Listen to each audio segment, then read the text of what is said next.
guys, welcome. Those Dudes podcast. This is our third month running the podcast. We have a guest, Mr. Flak.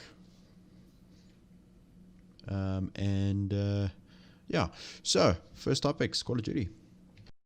Oh yeah, I can't. I've been in lobbies with Warzone players and Apex players, and they're so like into it. Like they're really just like they start throwing things around their room when they die, and I'm like, come on, bro. You play video, like when you were a kid. Did you play video games so you can throw shit around, or did you play video games to have fun? Like to make you understand where I come from, computer games. I had a ZX Spectrum. I have no fucking idea what that is. Commodore 64, IBM. Good lord, how old are you? That's why my nickname is FPS Zimmer, dude. Okay. I'm old enough to have a Zimmer frame. I was like, can I just ask you one question, dude? Like, sure, go for it. When Henry Ford released the first car, were you like, did you lose your fucking mind, dude? Was it insane? No. To change it, to answer that question, I lost my mind. I can imagine, dude. Your horse must have been pissed off. No, I lost my mind when he put a free flow on there and some spinners. Dude, No, it's cool. Dude, I'm old as well. I'm 33, bro. I'm old as shit. I'm 46. That is young. I ignore my previous reaction. That's young.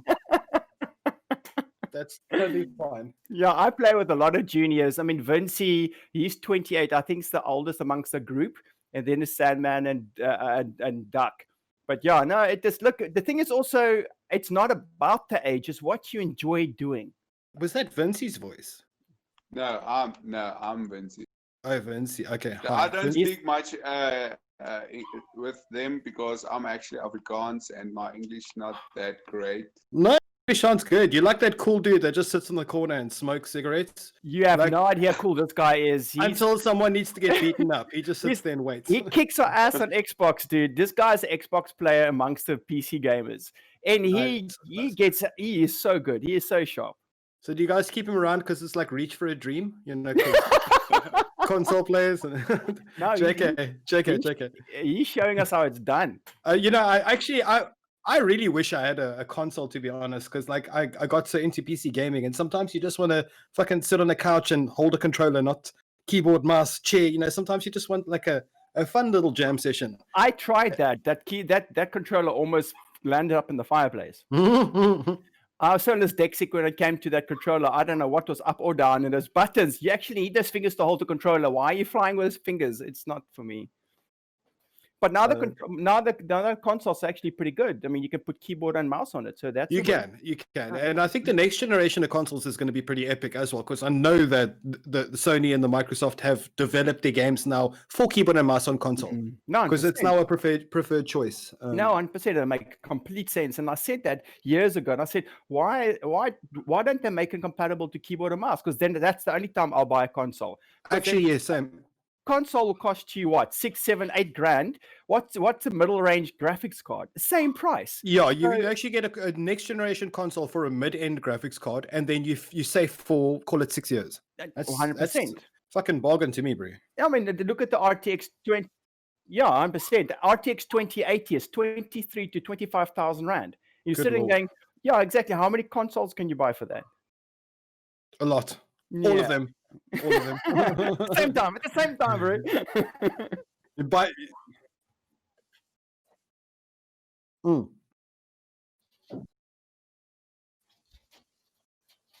yeah, of course. Wait, you guys sent me a list of topics to talk about.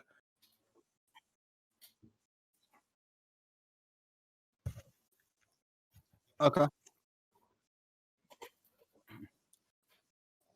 which I don't play. Yeah. I'd like to know more about that though. I genuinely would, because all my mates have like diverted from Apex to Warzone. So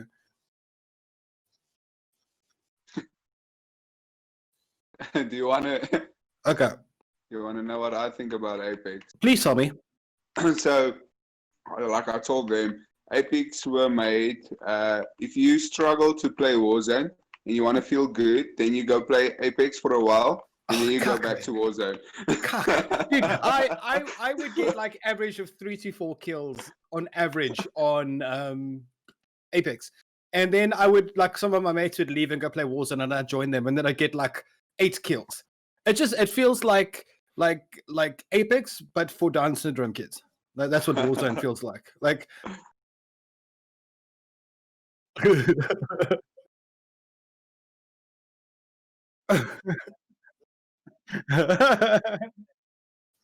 now, the only thing I don't like about Warzone, my only gripe is I feel like it's too difficult to make someone dead. Yes. No, we spoke about it earlier on. We have one clip of 45 bullets. It'll take that entire clip to kill a guy. Yes, and then you knock him down, and then his friend picks him Yes. up, and then you kill him, and then he does an auto revive, and then you kill him, and then you can buy his respawn, and then he can go to the gulag and win his respawn. It just Yes. feels like you got to kill like the same guy like 94 times before you can actually like make him dead. 100%. We actually brought it up in one of the podcasts that if you throw a C4 down in front of the guy and you explode it, you take his armor off. You don't kill him, you take his armor off. If you throw that same C4 on a Jeep or a truck, that thing is toast, but it takes your armor off. Yeah. Well, I mean, to be totally honest, 99.9% of games, you can put some kind of a projectile in a person's head and they don't die. Yeah, but that makes no sense. Yeah, I know, but I mean, you also have to balance between are you making a fun shooter or you're making a realistic shooter? Because there's place for Apex and Warzone, and there's place for Tarkov. Yes. And my understanding of Tarkov, I haven't actually played it, but if you get shot, you die, type of thing. Or like, well, they can actually make the explosions a little bit more explosive when you shoot it on somebody. Not just take the armor off, let them actually down or die immediately if it's right in the vicinity of you. Not just if there's two guys next to each other, you shoot the one guy's armor gets knocked off, the other guy runs away. You're like, well, how does that work? But look, I think that's just their goal. They want you to make a fun shooter, and to die with a lucky throw would be a little bit less fun. So it's a balance, I guess. I mean, it's definitely not a simulator like a Tarkov. Most certainly not. Look, it does look like an awesome game. The only problem I find is that game is quite expensive. It's not even the price. It looks complicated. Like I mentioned earlier, gaming to me is supposed to be fun, but Tarkov looks almost like it looks exhausting. Like a real hard work, like a session. And also some of these games, these popular games, are now getting riddled with hackers, and I can't fucking stand hacking. Well, that's Warzone for you. Warzone is full it. I mean, at least one game is 5 hackers, and it's not just PC; it's console as well. They sell it now for console, and it's like aimbot. It is no recoil. It is no trees. You can see the skeletons, and it's frustrating. Xbox has built-in no recoil. It's called L2. Just hold on. I'm joking. Vincey, you lied to us. Right, so one of the first topics is Dr. Disrespect and his recent ban. I don't know if you know him. Yeah, I do. I do know. Basically, Twitch has taken it a little bit further, and he can't even appear on any of his peers' streams. None of them. What did he do? Nobody knows yet. And all we know is that he can't stream. He's not allowed to be with streamers. He's going to sue them. And it's like, about what? The world's in question. Why are you not? Yeah. It's got to be something fucking serious. Because like if somebody does something wrong sexually, it's all in the news. Everyone knows about it. So what did he actually? You know what I think it is? And if I had to be my best guess, I know that he had a fixed term contract with Twitch, that he had to be a dedicated streamer. And I'm almost 100% sure he tried to go to another platform or start his own platform, and he violated his contract agreement. That sounds about right. He's always talking about how bad a game is and how if he could make his own game. And I mean, let's be honest, when it comes to sponsorships and endorsement deals, he's like the king in the world of all deals. I think he tried to do something like make a Twitch or join another platform, and like they caught him out, I think. Because I mean, these guys get paid millions of dollars to stay on a platform like the Ninja and the Shroud. So he was probably locked in with a good couple of million. And now imagine a business company, a company that does business with another company, and they go back on their contract and they try and get another seller, and they've got a fixed contract with the original seller. The original seller would lose their minds, dude. That's The amount of money that dude generates is insane. So, like, I could imagine Twitch are probably fucking pissed. And Twitch, obviously owned by Amazon, they've got a massive legal force. You could. No fucking ways, dude. Amazon can take his house, his car, his everything. I think that's why it's so silent right now, because it's like everyone's losing their minds on what. It's huge revenue numbers they're talking about. But Sandman, is there a time limit on his ban with his own friends, or is that a lifetime ban with friends? As far as I'm aware, he is banned from Twitch permanently, and he is never allowed to appear in any of his friends' streams whatsoever. And yeah, that's apparently permanent. But only time will tell whether Twitch will continue to let that happen, or whether, they'll let it slide eventually and bring him back, because he did bring a lot of users to Twitch. Yeah, That's fucking dark, dude. That's dark. I would love to know more about what happened there. Look, no, I agree. It is dark. I mean, him being banned is hectic, yeah. Whether there's a good reason for it or not, it's hectic to go a step further and stop him from even being able to appear on any of his friends' streams on Twitch. look, I think they will let us know. Uh-uh. I think they will let us know when I think when the dust has settled, then they will let us know, and then people going, oh, okay, it wasn't so bad, or oh, holy hell, that was bad. Because otherwise, I think when this happens now, everybody's going to start choosing sides within the Twitch community or the streamer community, and they're gonna side up with one another. And I think to stop that from happening, I think there was a silence ban put on everybody, so they can't say anything until such time when everything's settled. It could just be a big publicity stunt. Yeah, no, I definitely agree. He's done that before. Yes, he has. Before. That's Yeah. another interesting way to look at it. Maybe it's a publicity stunt of some kind, and they just okay, but it's been too long, dude. Like a month in the world of gaming is like a year in real life, dude. But to be honest, when he cheated on his wife, Yeah, he was also offline for a month, and then he came online, and he actually admitted that it, and he said to everybody, then he was out of character. Then he went back into character after he made up with his wife, and that's after a long time, eh? And then he came back and says everything's been settled with his wife, and he started playing. I can't remember, but it was some stupid amount of dollars, like $10,000 he made as a donation, and he made like $100,000 that night. What? 100 grand? He had I think 35 or 55,000 viewers that night, and that was his first night back after this inverted brackets debacle. So I think this could be one of those. and when he came back, he introduced his wife into the streaming world. Yes, Mrs. Assassin or something like that. yes. So maybe that was just a way to work it into the picture. Are we watching a giant WWE show out of streamers? You know, you just never know, because there's always this new controversy. Like, how can that many gamers have controversy after controversy? And like, I don't know if you've ever seen like in the YouTube world when two big creators fight, Yeah. they both end up growing massively. Yeah, they explode, and it's planned. Dude, there's one guy that's one streamer, and it's not even gaming related. This is quite funny. He actually is a bass guitar player. Okay. He's one of the best bass guitar players around on streaming, blah, blah, blah. And then he created this other persona, this Chinese Zen chick that says, or a Japanese anime chick that can, I think she was called anime chick or something like that. And all you see is this girl in the long jersey and a short skirt playing the bass. You don't see anything else with her hair down by a shirt as well. And it's back and forth. I can do this. Can you do that? And it went on for a long time. And he just made this whole thing up, and it went bigger and bigger and bigger, back and forth. And then the final reveal, you see this person in a skirt sits down, and it was him. He says, "I got you, people. I got you." And that type of thing. It was very funny, but it's like that's how he got more viewership. Oh, it worked. Fuck. It worked. Dude. But to be honest, I prefer Shroud's approach to streaming. But just pure skill and being humble. And no showboating. And he's very subtle, and it compliments. He takes compliments. He goes, "Thank you very much." No, but you're doing great yourself, and that type of thing. And every now and again, he gives people viewerships himself. He goes to the people with the least views, and he sometimes donates money. And I prefer that. And he's a fucking god.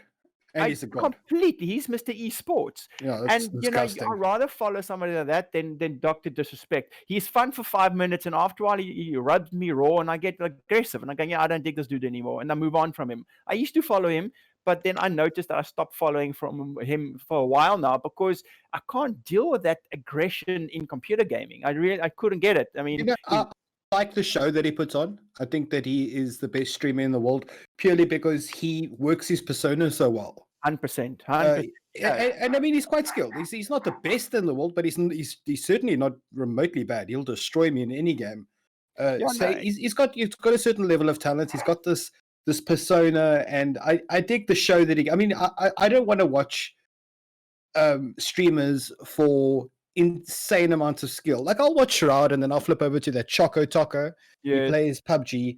And like I admire their skill, but I find it tiresome because they get a little bit boring. With Dr. Disrespect, you might not be getting all wins, but you'll be getting a couple of rages, a couple of arrogant plays. He's like the package, you know what I mean? No, I agree with you. I mean, he's played that market. He made his own niche in the market for being that type of persona, and no other streamer has done that. I mean, what's that guy with the pink hair? Ninja. He's got that, but it's lame in the way. And you go, okay, cool, whatever. But he's hit it hard, and it's either you like him or you don't like him, or you're taking him in small dosages. Now, I agree with you there. He's done the market, but he's deserved. If he's done something bad, he deserved every flack he gets. Yeah, no, absolutely. I most certainly, people think that I play video games for passion, and I play primarily, now that I do it for a living, I do it for the income. Yeah. And then, because there's some days where I look at my computer, I'm like, no, fuck, I'm not playing games today. And then I'll go go crap in the yard or something.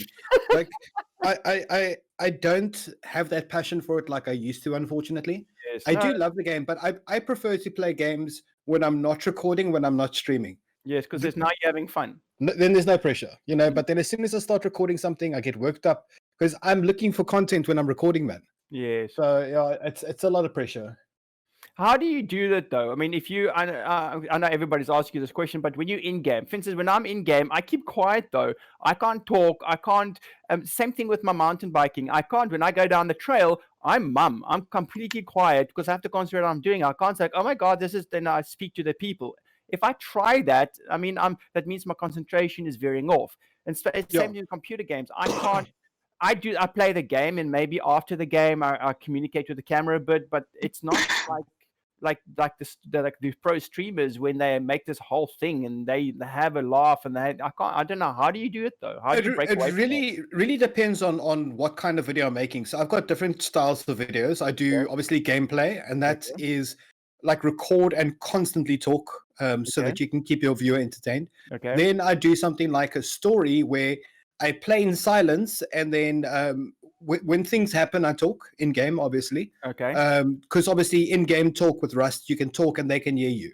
So for the most part, I'd play silently. I would talk to strangers that I meet, that type of thing. And then when I record and I edit the video, I narrate over it. Oh, okay. So, I was running down to the beach, and then when I get to the beach and I see a guy, and then I talk in game, hello. So I would cut backwards and forwards between narration and in-game chat. And then I also do tutorials. And when I do the tutorials, I record in silence and I narrate over it, obviously.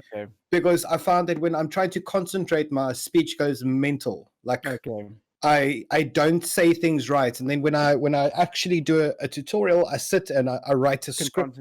And I practice my vowels so that good evening, everybody. Flak is back. So I don't have to sound like a fucking retard. I can actually sound like a narrator. Person, yes. Yeah. So that's like the methodology. Now, can I ask you a slightly personal question? Do you have? It's about 18 centimeters long. It's mostly girthy.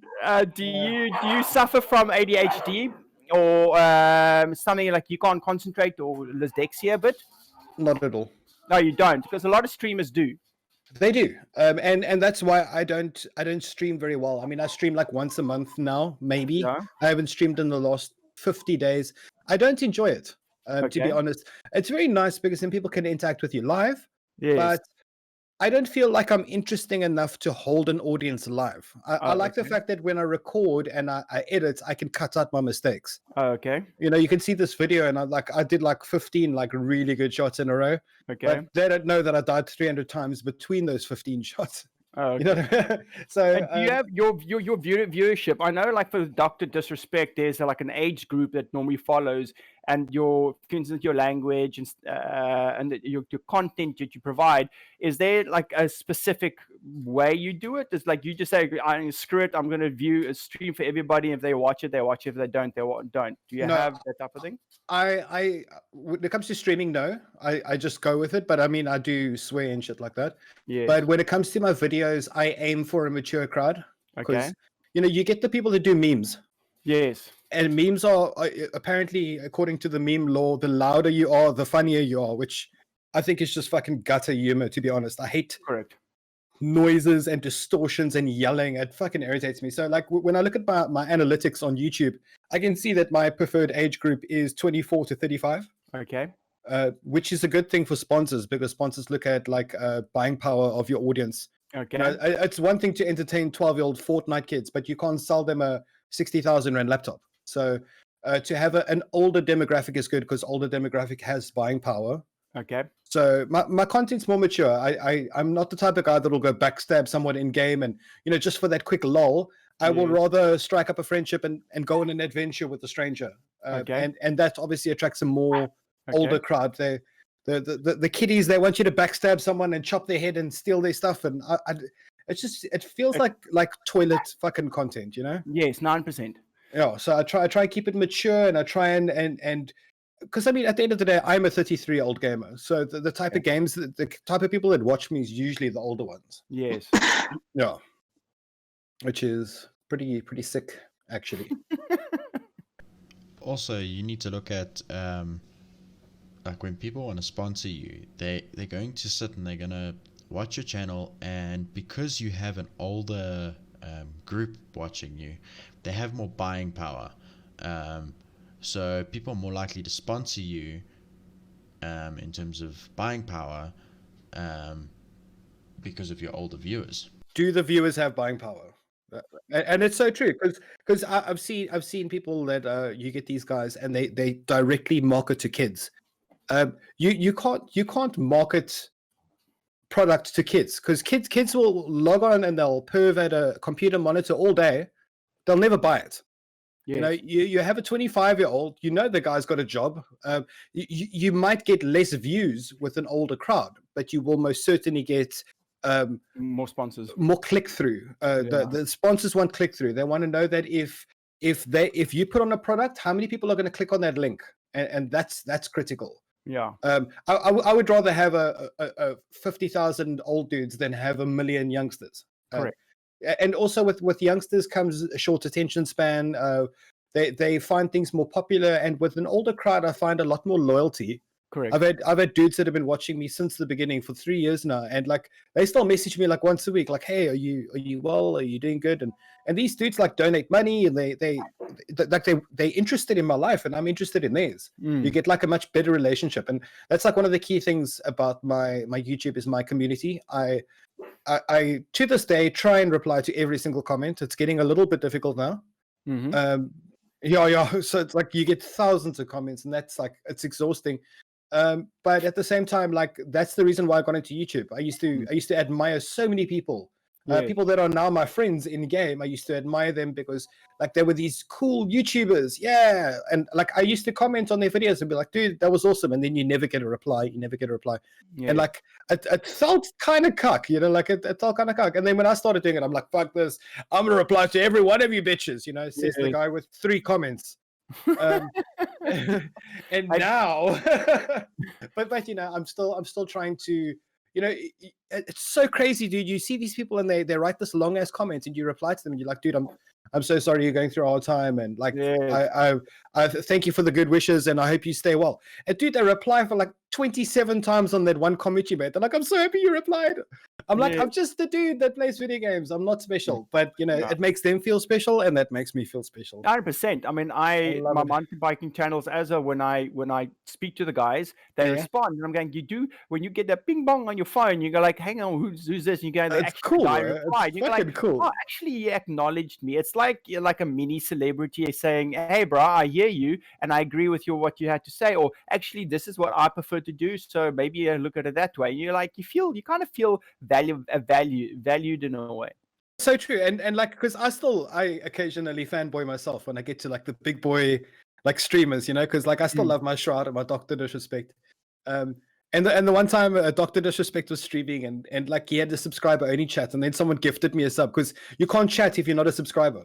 Oh, okay. So then someone gifted me a sub, and then he saw that somebody gifted me a sub. He's like, "Hey, Mr. Flak."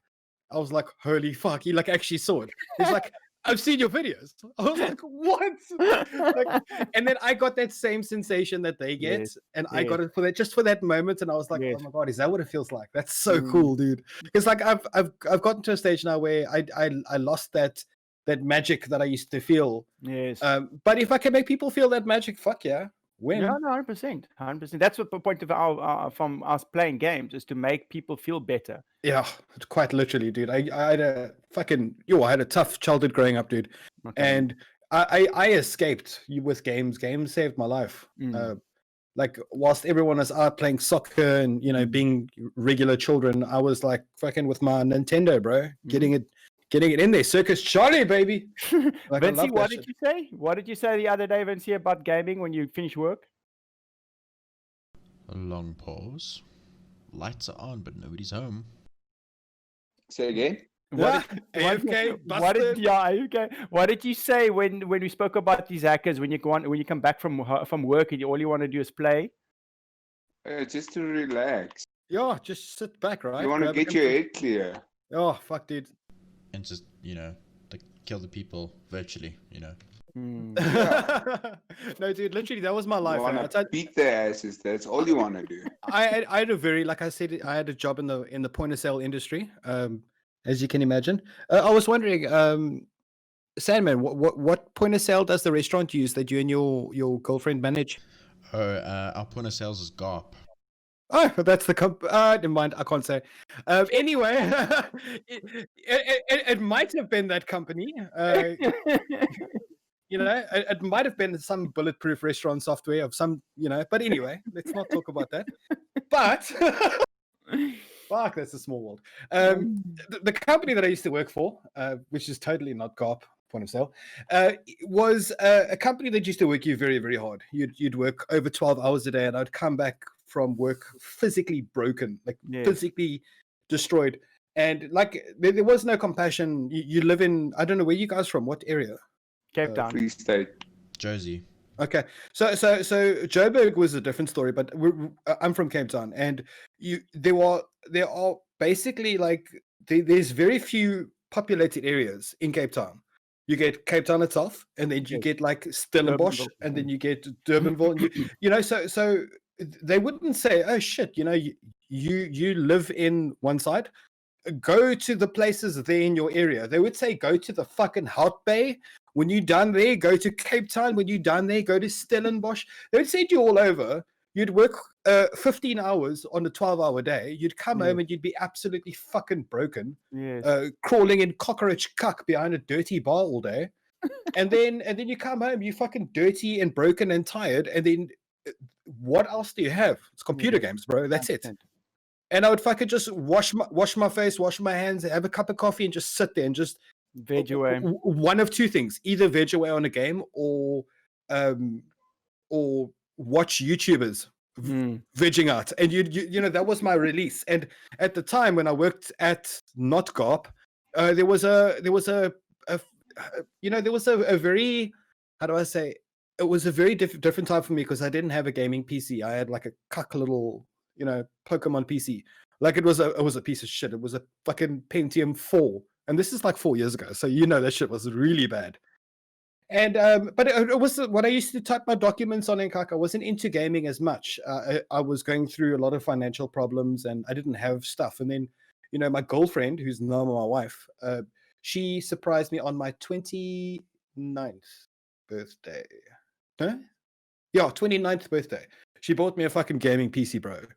I remember walking into the office at NotCop, and she had it set up on a big table there, and she's like, "Surprise!" And I was like, "Oh my god!" Like I died inside, dude. Like it actually changed my life, because like she's like, "What are you gonna do with this thing?"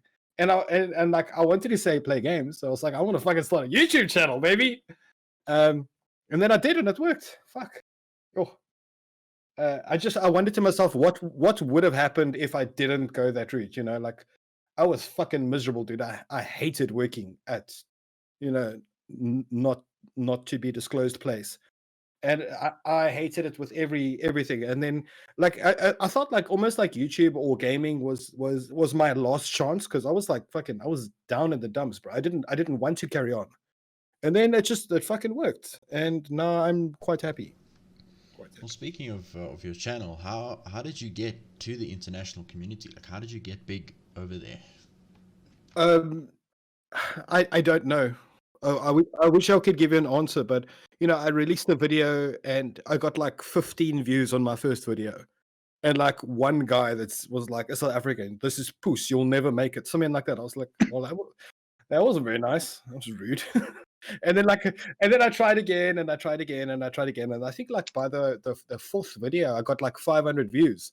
So I guess it's just you just try. A lot of people for some reason think that they can start streaming or they can start a YouTube channel, and they're going to make a video, and then they're going to be Ninja and buy Lamborghinis. And it quite literally is not like that. I mean, Ninja himself streamed for many years before he hit it big. Yeah, You know, takes long. takes a hell of a long time. And I mean, with me, it took about a total of 2 years to get to a point where I could quit my job. And I mean, with 12-hour workdays, and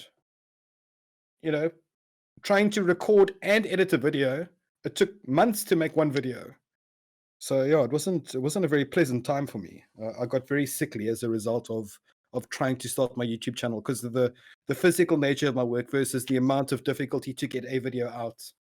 But yeah, that was my little sad story. Sorry about that. Got awfully dark.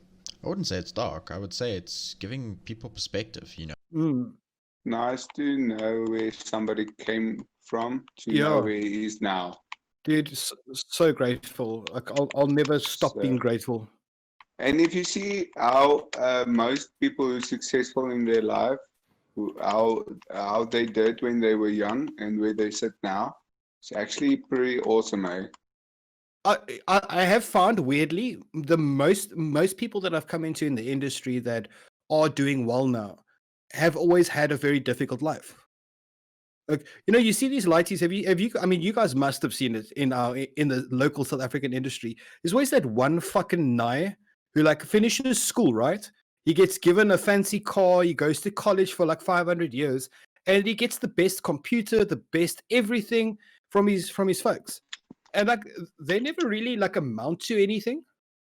And then you get the dudes that really fucking struggle their butts off, and then they have nothing, and they make something. And I don't think I've ever met a privileged, well-off content creator in my life, to be honest. There's always a sad story behind one of them. Yeah, no, I totally agree with you. A lot of them come from, down in the dumps where things just weren't great for them, and they, throughout all else, prevailed, created did what they want to do, and they know every inch of their computer. Yeah. They know what they put in it, and and they're trying to get out what they can. And then you get those privileged guys that'll get bought a hectic gaming PC, 100,000 rand gaming PC, and they'll play like Fortnite on Yeah, it. it's cuck sad, eh? Then you'll also get those guys that they'll have that 100,000 rand PC, but they won't even know what's in it. They won't even know what graphics card they have, or what CPU they have, and it's not good. That irritates me now, because like first of all, if you're not going to know like what's inside your computer, don't overkill it because you saw Ninja's got this kind of PC and you want one like that. Like I like I mentioned, I had a very bad PC, but I could tell you everything about it and what I needed to make it run better, and I understood that I understood that an 8,000 rand computer can run Fortnite, including screen, keyboard, mouse, alles. You know, and to have 160,000 rand PC, it's almost like you went to your dad and you said, I want a computer, and he's like, which one do you want? And he's like, points at the big one. He's like, I want that shiny one. But he doesn't know why he's getting it. He just knows that like that's the good one, you know. And it really irritated me because there's a lot of people. There's this African kid in Joburg, Eddie something. Fuck. And, you know, he tries to make YouTube videos, and he's got a fucking bullshit camera and a terrible mic, but like his passion's there. The kid's poor as shit, dude. He probably has to walk like 500 miles to get to his nearest gaming PC, and like it's really hard because he doesn't have much, but he's got the passion. And like he makes use what he's got. You know? Yes, and I wondered to myself like, and he records from a cell phone, like a by the looks of it, a pretty crappy phone. But like he keeps on pushing out videos, dude, and like he plays Fortnite on console because he doesn't have a PC. But like he's fucking trying, dude. Then you get these idiots just running around, like you say, with 160,000 on computer, and they're pushing out like little to no content with zero passion, and then they think they're gonna just like become famous. Yeah, well, that's the thing what Sandman said. I mean, my nephews, my wife's cousins or nephews, I don't know how it works. They're like 40, yeah? Yeah, no. I'm joking, man. You're not that old. I love it. So what happens is they were playing Call of Duty when they were young. Okay, they played so much that the way they spoke was American. Because it's like computer American in a way. Oh, good I constantly had to tell them, you can't speak like that. Anyway, so they years gone by, and their friends got a little bit older, and then the one nephew said to me, it's like, Yanni, his friend's computer is 130,000 rand, and I'm going, what does he do? Oh no, he plays Fortnite. I'm going, and what else does he do with that computer? What's that other guy, that blocky game called? What, Roblox?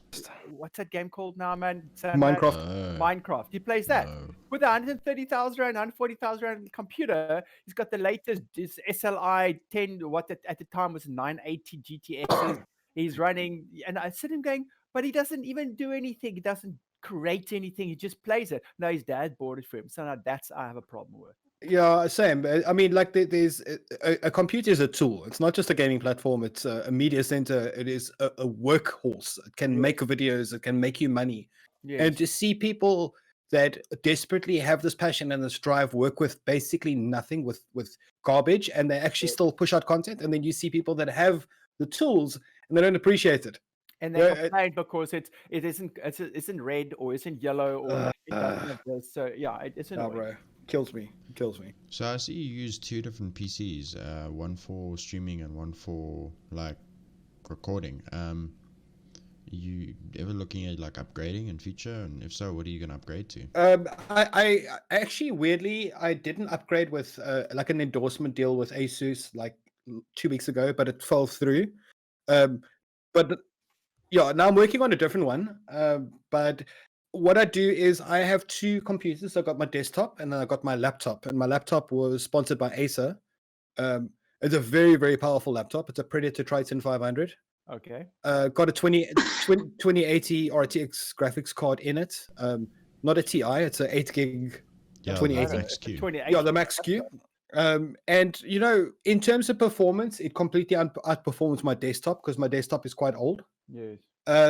So I do all my recording on my laptop because it's that powerful. I just hooked it up to like a 27-inch Asus widescreen. Yeah. So I get my full 144 hertz, full frame rates, everything. So I record on that, and then when I stream on my desktop because my desktop's weaker, but I don't need a lot of power to stream. Yes. But I'm doing a big build coming up soon, which is going to replace everything, and then I'll just use the laptop, I guess, for like editing, not by my desk. Because he's got monster internet connectivity. Your landline, your fiber speeds and stuff like that. Why or your I've got a gigabit, 1,000 down and 100 up. Oh, jeez. Okay. Yeah, so that actually it really helps because then my friends are like, "Let's play Modern Warfare." I'm like, "Yeah, I uninstalled it." They're like, "Oh, fuck." I'm like, "Okay, wait, hold on, I'll download it quick." Yes. They're like, "Oh, push off, man." Yeah, Giz does that to us as well with like updates. It's like, "Oh, damn, we got an update," and he's like, "Whoa, what update?" Oh, good. Hey, guys. Hey, Duck. Hey, man, how's it going? Sorry, I'm late. No worries, man. Hi, I'm Mighty Duck. Yeah, so I used to have a actually funny story. When I started my YouTube channel, also like I mentioned, I was quite poor. My beautiful wife, which was my girlfriend at the time, I met her when I was 13. Long story. Don't Sure, judge she me. supported you all the way. She did. Sorry. I met her when she was 13. I was 17. But we didn't date. We didn't date. That's Don't say anything at just getting out. No, of control now. The No, Romeo and Juliet rule. no. We separated, and then when she was 17 and I was 21, we started dating, and then we got married. But anyway, she bought me the computer, and then I didn't even have internet at home. Like I didn't have internet, but my neighbor had internet, and she was old as shit.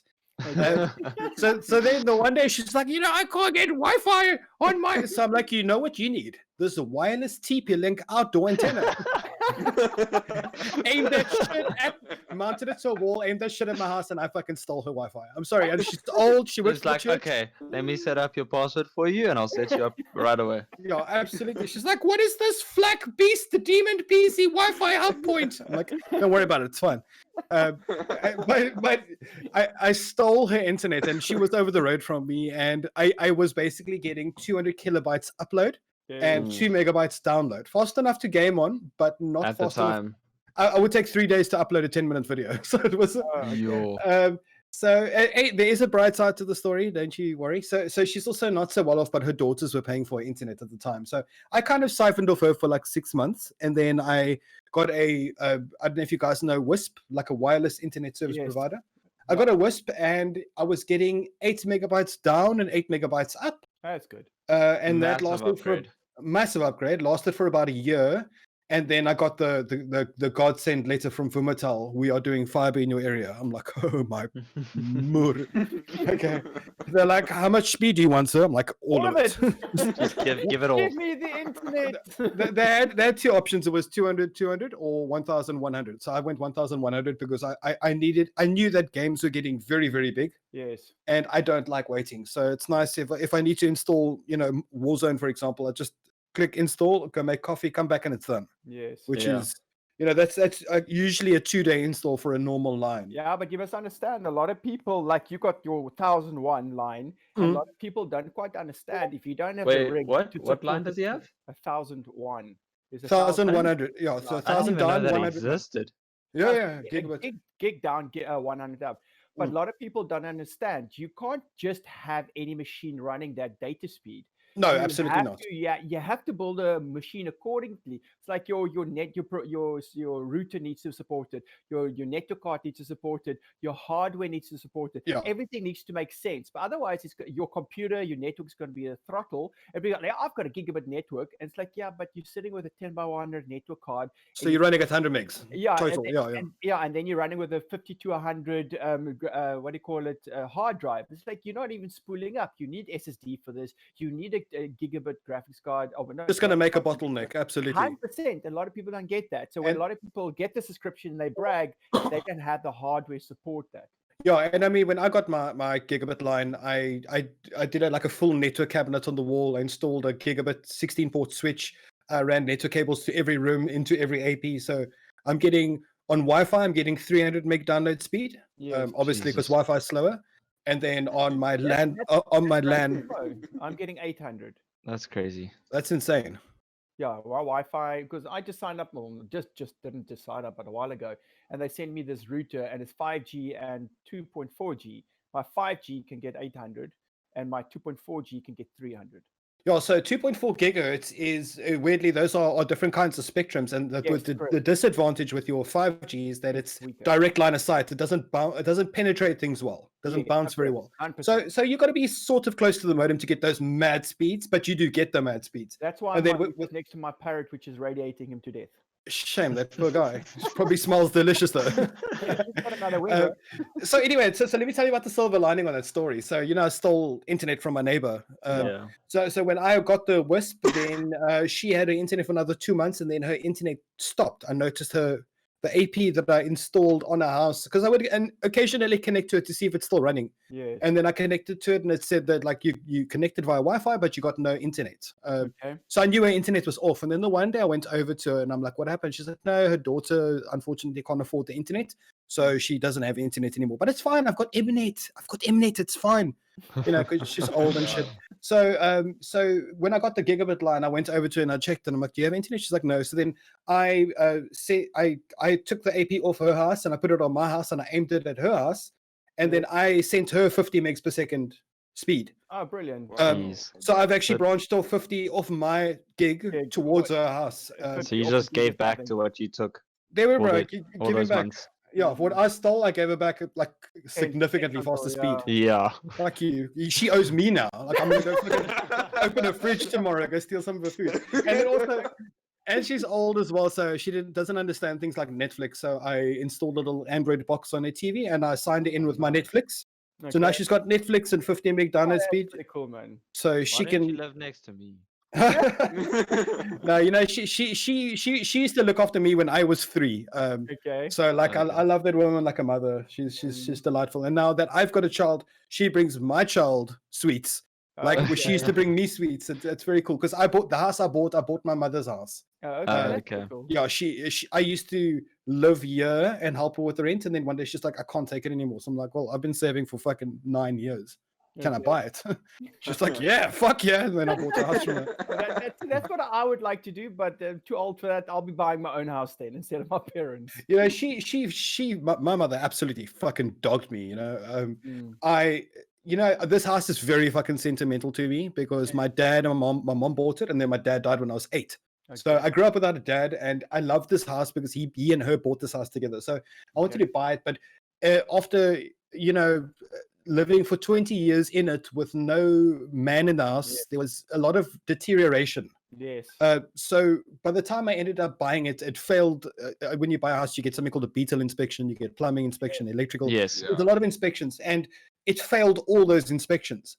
But jeez. I was going to be the buyer, so instead of making my mother spend 200,000 rand fixing the cock, I just waived all the tests. Okay. And the bank's like, "Are you fucking sure, bro? This house is a joke." I'm like, "Dude, it's fine." And I waived everything and I bought the house. Regrettably now, because I'm spending a lot of money fixing it. But she was able to buy her dream house on the beach and get away and live the life she wanted to. Yes. And I got my sentimental home, which I'm now fixing up. So everyone sort of won. Yeah, but there's no price to sentimentality, dude. Absolutely. No, A lot of there things, isn't. people say, why did you, like my first mountain bike, it's still sitting in the garage. My wife says, and my friend says, why did you sell it? Like, And you will never sell it. I'd rather get rid of my kidneys than I get rid of that mountain There we bike. go, dude. There's something about sentiment, and you know what makes it worse now, dude? I live in a place in Cape Town, or next to a place called Century City. Okay, yes. I You know what that is. The Joburg dudes don't, but it's basically like this beautiful futuristic city. And when I bought the house, I bought it for 1.2 mil. Okay. And that was 5 years ago. And I had a developer knock on my door the other day and offer me 3 million. Oh, shit. Jeez. Okay. And when you're trying to be, a nice guy and be all sentimental like, and, like remember the fun times with the dad, you're also staring 1.8 mil down the throat. Yes. Like, this could be yours. Yeah. So like I could sell now and make a massive profit, but like it pains me to even think about it, dude. It's just something that you can't do. It's like, can't. okay, I can't. I thought about it once. So there's one guy on Facebook on the mountain biking channel said, I really need a mountain bike. I need it for, and I said, like, does anybody have a mountain bike I could sell or could sell me for like 1,000 rand? Now, like sitting there, yeah, actually, and I didn't respond, but back of my mind is like, actually, I do have one. And as I bring up the chat bot and then I start chatting back, and just something in me says, no, you can't do this. What the hell are you doing? You're such an idiot. And it's like, I just press backspace. It's like, yeah, no, this is not going to happen. Yeah, some things you can't change. So I would rather pick sentimentality over money, dude. I have long lost my ambitions. For it's weird now that I have money. I don't want money anymore. I just want enough to deal with day by day. That's it. Yeah, pretty much. As long as my fridge is full and my mortgage is paid, I'm happy. That's all I want. I grew up wanting stuff. We had a very materialistic family, and now I'm trying to bring up my daughter. She's 12 now. With Getting into the teenage stage. like she did her hair today, and it was all like stylish and shit. I'm like, for fuck's sakes. You were so small. What happened? Sweet. Like, They grow up so yeah, fast. yeah, dude, like fucking hair and jewelry, and I was like, oh, for fuck's sakes, it's coming. One little Fortnite's gonna come knock on my door. I swear to God, I would put his face through a wall, bro. Fuck that shit. It's coming. It's coming. I'm young enough to be cool, so I can still I can fuck with this kid. You know, I can. Yeah, I can exactly. I want to physically make him piss his pants. That's where the funny thing is when you get the grading thing come in and he says, "Hi, Mr. So and So, can I date your daughter?" I'm thinking, yeah, it's like just hang a second, console or PC, and it's like, get out of here, or the PC. Why do you play Fortnite? Get out of here. Yeah, something like that. Yeah, I don't know. That scares me, dude. Like everything, time goes so fast. People don't realize you finish matric and then you blink and then you're 30. It's like, what the fuck, bro? Yeah, me and Sandy can contour. It's like 3 years have passed. It's like, what? 3 years? Holy shit. Yeah, dude, Yeah, it feels like it it's- was ages ago. It feels like a year for me. Mighty Duck, how old are you? I'm 21. And Sandman, you're also 21, eh? Yeah. And then you guys are with Dinosaur Zimmer. And then how old is Vinci? 28. Vinci's still a young one. 28. Oh, yeah, 28. You said, eh? Yes. Yeah, it's crazy, dude. Like I turned 21 the other day and blink, and now I'm 33. It's like you got, and it's always like, you know, I lived my life very much until like the age of 25, just doing this whole, you know, I'll get there, and now I don't live like that anymore. Now when I'm listed to do something, I just get up and I do it. And if I don't have money, I will lend Make the a money. plan. Make a plan, bro. I don't give a fuck. I'll sell something. I have a lot of shit in this house. The thing is, Like- you said you went to the sticks, okay, and I also went through the sticks. But I came back from a stage where computers didn't even have an operating system; it was all DOS. I came to a stage where faxes just came into the country, and internet wasn't a thing. And then the internet came in; it was all dial-up and stuff like that. So I remember that. So what I have now, I value so much. But then again, I'm odious in the industry. Okay, I was born in the industry of Mac and Microsoft. You know, I'm in the same genre as Bill Gates and Apple. So Like when they invented the telegram as well, was that also like what? no, you know what? I just said that's not for me. That's new age. I can't do it. Oh, JK, bro. I'm loving the age jokes. No, you know I'm enjoying it so much just because they usually do it to me. I'm usually the old one. No, but that's now I play with these guys and they're young and I love that enthusiasm. But No, that's cool. that That- enthusiasm needs to be directed in the right direction. You can go, oh, I want to do all these things. You're going, you have to sit down and think about it. What actually do you want to get out of it at the end of the day? What is your end game? yeah. Yeah. And playing with them and understanding, and then I'm also young at heart. But Yeah, that's another thing. It's That's like very true. you And could be then- young but still understand the same principles and stuff as someone that's 40, 50. Exactly that. I'm playing with a guy. His name's Bokom, and he's been a supporter of my channel for like the last 4 years. And he was one of my earliest subscribers, and I got to meet him. And then like 2 years ago, I found out he was 18 at the time when we met, or he was 17, and now he's like 21. And like a mature Lighty, I adore him because I speak to him like I speak to my 30-year-old friends. And he's you know, you gotta surround yourself with the right crew. And like I feel like as much as he's mature, he also keeps me younger. yes, And we have a good time. And then sometimes I can't even get along with a 28-year-old because it just doesn't feel right. But I can get like Bokom, he flew with me to Rage last year in Joburg, and like Yeah. like he might have been a youngster, but like he was mature He's enough to mature enough, travel yeah. and, you know, book his own hotel and not be a drain. And Yeah. like it just shows you that age, whether you are 21 like Sandman or you are 46 like Zimmer, it doesn't really matter. It's where you mentally are.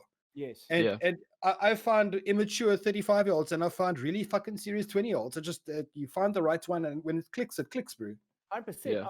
I cycle with guys at 60 years old. Okay, but they are young-minded people, and they have fun on the bike, and I love their conversation. But then I meet other 60-year-olds or even 30-year-olds, and I'm going, yeah, you are a drag. You are. No, you are. you puss. No, because they complain a lot of the time. Yeah, they Go can't fun. contribute to your life, and then Yeah. it's a value in life you have to learn. It's like, do you surround yourself with people who keep taking away from you, like energy, and you know they're all negative and they're sad, or do you surround yourself with people who actually, you know, inspire you to do better all the time? Yeah, yeah.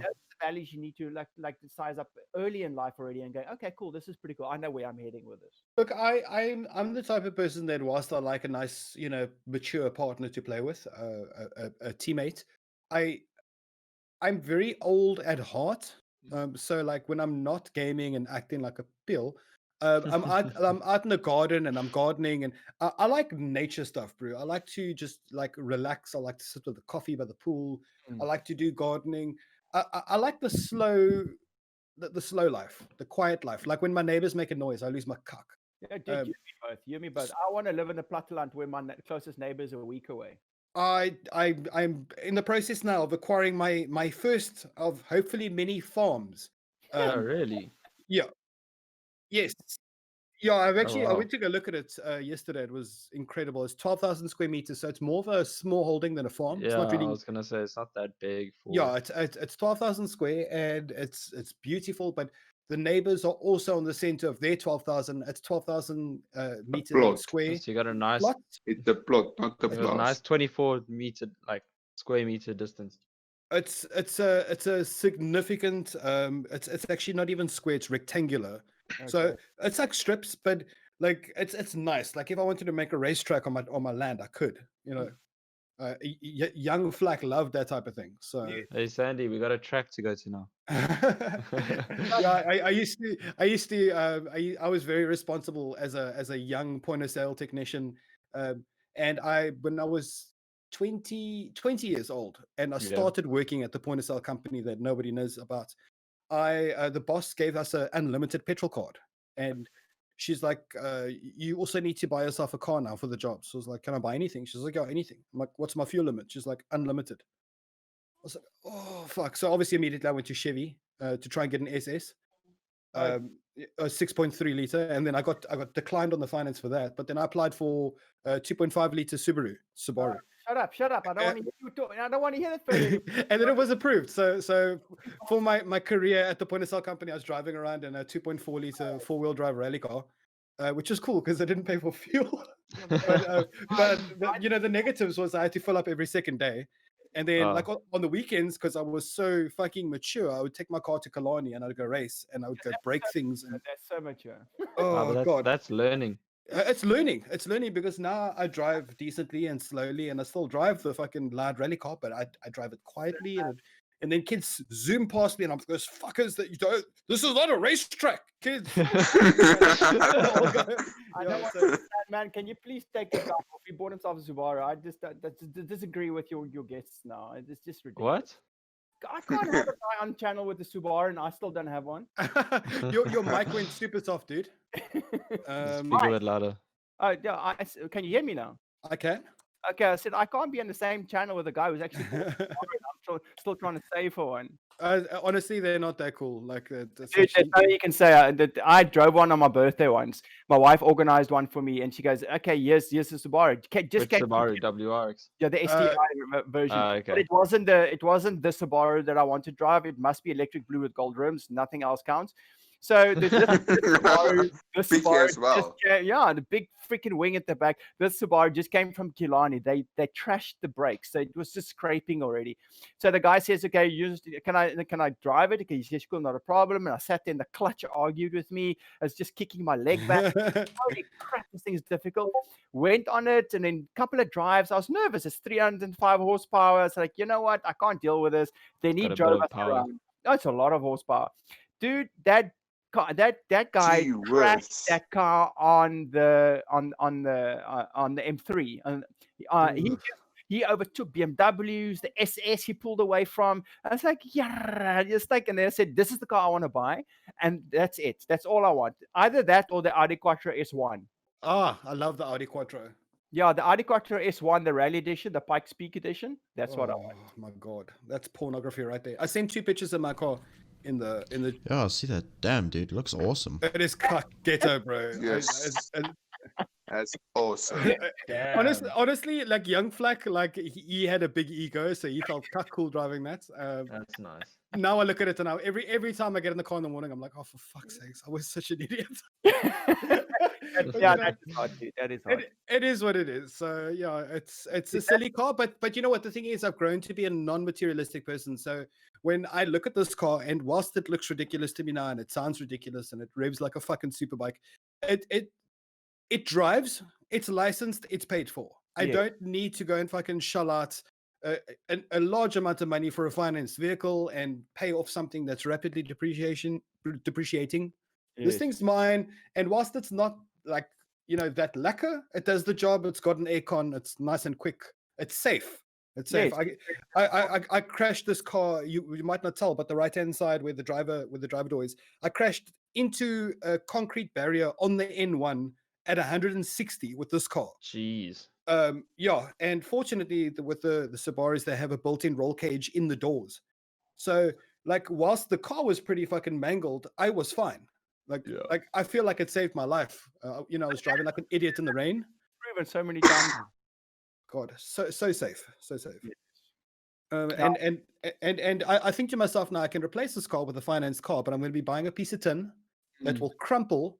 If I crashed 160 into a wall with a brand new Hyundai, Yes, no, like talk about it. everyone's dead. Yeah. There's no question. So I'll rather take the old, really hard motherfucker and Deal with it. yeah. It's the tank, bro. I love it. It's the non-turbo though, so don't think it's cool. It's the non-turbo. It's the RS. Why'd you put a turbo in? Hey, non-turbo is very cool. I drive a non-turbo, 2 liter, and I love it. Yeah, man. The thing is, it's the reason why I like the non-turbo. I was part of a Subaru club, and I found that the turbo guys are always broken. Yeah. Because I think they just boosted it too much and just broke things. they cranked up their boost, and then they didn't upgrade their parts, and then they broke something. And my car is now obviously working the point of sale job for many years. My car is on 400,000 Ks. Holy crap. I've only opened the engine once because I did donuts on the beach without oil in the car, and you got it, dude. Yeah, my pistons were like, you know what? I'm going for a walk, and they left my car. My pistons they fucking left my engine bay really hard. But that was my own stupidity. But other than that, though, dude, it's just been the motor's been rock solid. I've just changed brake pads and shit like that. And for a car that's quick and it looks kind of pretty and it's done its job, bro. I spent 70 grand on this thing. How many years ago? Over 10 years ago now, and it's been a dream, such a dream. Yeah, no, it's the thing is with a lot of people. I had an Exa Turbo back in the day, and it was the fastest 1500 on the road. When those were legendary. Oh, dude, they were dangerous. When the moment that turbo kicks in, it sounds like someone's whistling in your ear. Yeah, it's like an Uno Turbo. It's worse than Uno Turbo, and the front wheels just start drifting the floor because it's the ground because there's no more traction. That thing was ridiculous. And the first thing someone told me, a mechanic, he says, be careful of this turbo though, because a lot of people don't know that a turbo needs to be warmed up and cooled down before and after. A lot of people just start the car, hops it, and then they switch the car off and they walk away.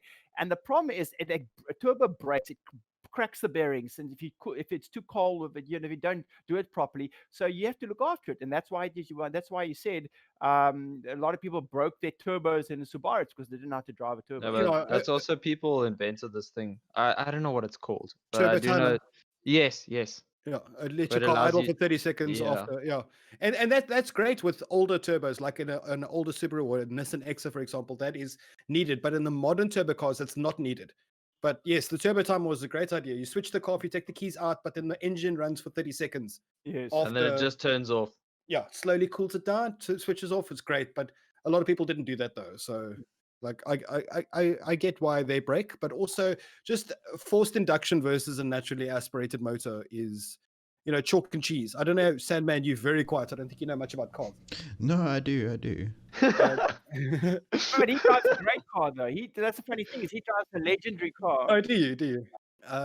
And yeah, so like it's just a thing. Like a lot of people bought cars and like I get so irritated with the GTI boys, the Golf. No, I hate them. They buy it, they load up some software, and then it in theory tunes your car very well. It over boosts it goes crazy.